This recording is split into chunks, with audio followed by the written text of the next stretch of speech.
কি পরিমাণ নাফরমান ছিল সেই মানুষগুলো, আজ তাদের কি পরিণতি, আজ তারা কোথায়? পৃথিবীর জালেমরা, পাপীরা কোথায়?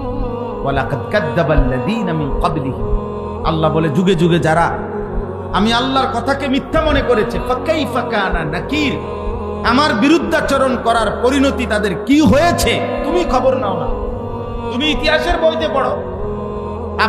তোমরা একটা কলেজের ছেলে, স্কুলের ছেলে, মনে করো ভাই আমরা বলছি যে ফেরাউনকে আল্লাহ পানিতে ডুবাইছে, ধ্বংস করে দিছে, তোমার কাছে তার বিকল্প কোনো তথ্য আছে কিনা তুমি খুঁজো, যে না হুজুর আমি পাইছি, আমি গবেষণা করে পাইছি যে না ফেরাউন পানি ডুবে নাই।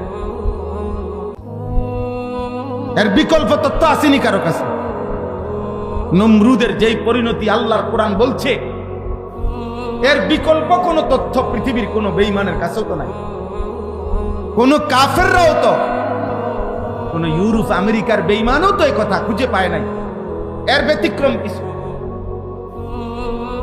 তাহলে জালেমের পরিণতি যে আযাব হয়, নাফরমানের পরিণতি যে লজ্জা হয়, আযাব হয়, এর ব্যতিক্রম ফলাফল এই পৃথিবীতে একটা নমুনা নাই, একজন নমুনা নাই যে দেখেন হুজুর এই বেটা 40 বছর